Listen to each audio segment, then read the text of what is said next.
The average person can spend decades trying to build $1 million in wealth. Elon Musk became the world's first trillionaire in 2026. And here's the part that should genuinely stop you. His fortune didn't cross $1 trillion because someone handed him a $1 trillion paycheck.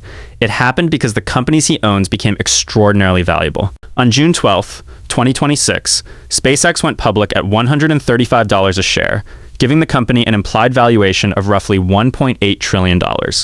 By the end of its first trading day, SpaceX was valued at roughly $2.2 trillion, and Forbes estimated Musk's fortune at about $1.1 trillion. But then something even more revealing happened. Musk's wealth didn't stay there. Just 4 days later, Forbes estimated his fortune had briefly reached roughly $1.45 trillion as SpaceX shares surged. Then SpaceX fell. By June 24th, Forbes estimated Musk's net worth at about $962 billion. In other words, he went from trillionaire to non-trillionaire in less than 2 weeks without selling a company, collecting $1 trillion paycheck, or suddenly becoming less productive. The number changed because the value of the assets he owned changed. And that is the real story.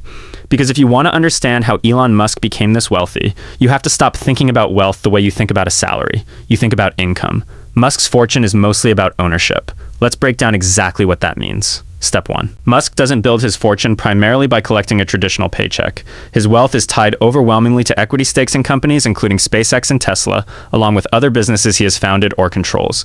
A salary pays you for your work. Ownership gives you a claim on the value of an asset. Those are completely different financial mechanisms. Imagine you own 1% of a company worth $100 million.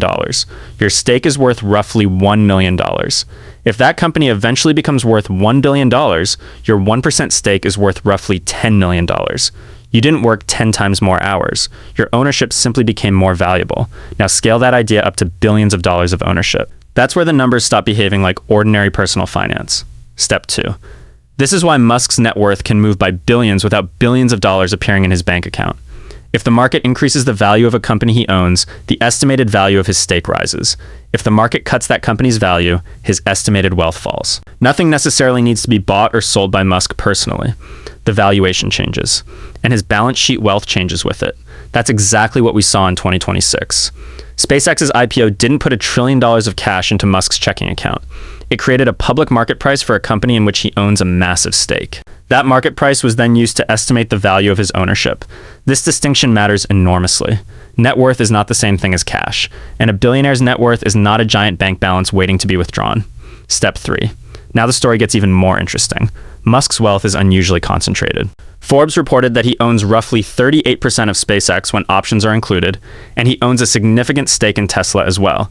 That concentration creates enormous upside when those companies are valued highly, but it also creates enormous downside. When SpaceX rises, Musk's estimated fortune can jump dramatically. When SpaceX falls, the same mechanism works in reverse. And we've already seen just how extreme that can be. Forbes estimated that Musk briefly reached roughly $1.45 trillion in June before SpaceX's stock dropped sharply and his estimated fortune fell below the $1 trillion mark. That's not a bug in the system. That's what concentrated ownership looks like at extreme scale.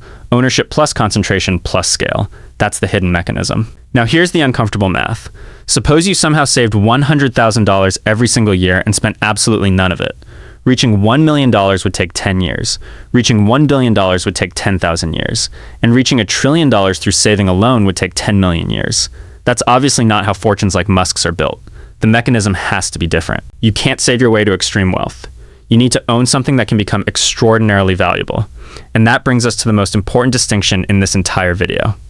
Income scales with your time. Ownership can scale with the value of an asset. A doctor can only work so many hours. A lawyer can only bill so many hours.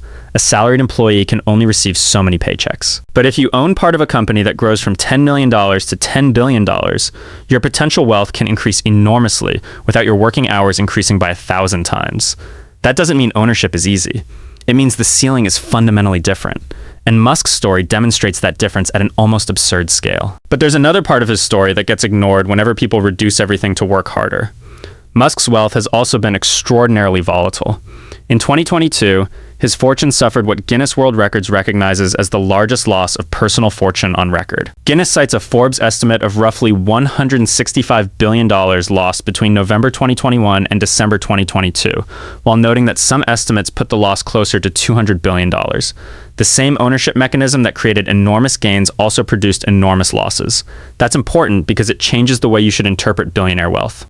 A $1 trillion net worth does not mean someone has $1 trillion sitting safely in cash. It means the market currently places an extraordinary value on the assets that person owns. That value can rise, and it can fall. Now let's separate the hype from the reality.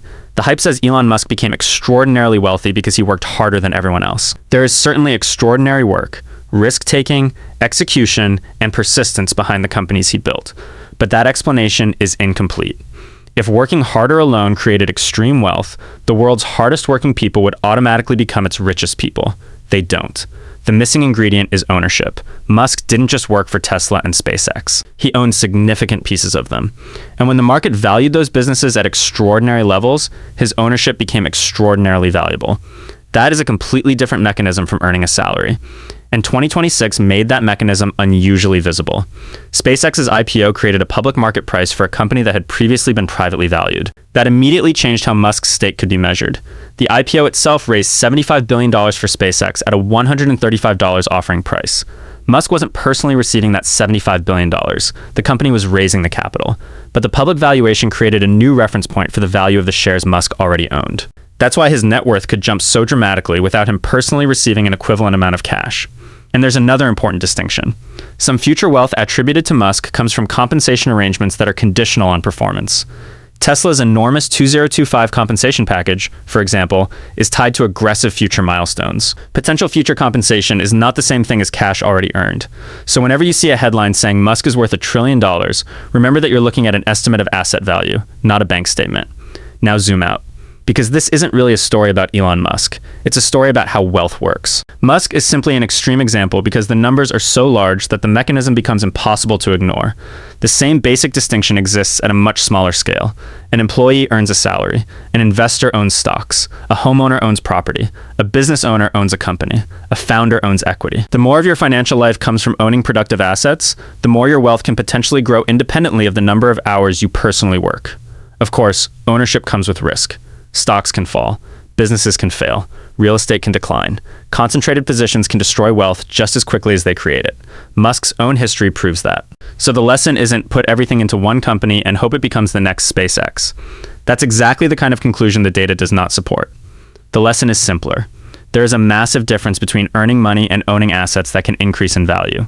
Saving gives you a foundation. Investing gives your savings the possibility of compounding. Ownership gives you exposure to the growth of an underlying asset. And entrepreneurship can give you something even more powerful, a large ownership stake in something you helped build. That's the part of Musk's story ordinary people can actually learn from.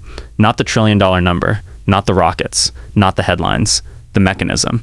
Because the real question isn't, how can I become Elon Musk? The real question is, what can I own that becomes more valuable over time? For most people, the answer won't be a rocket company. It might be diversified investments. It might be a business. It might be equity in a company. It might be intellectual property. It might be real estate. The specific asset matters, but the underlying principle is the same. You don't build extraordinary wealth simply by saving more dollars. You build wealth by acquiring assets that can grow.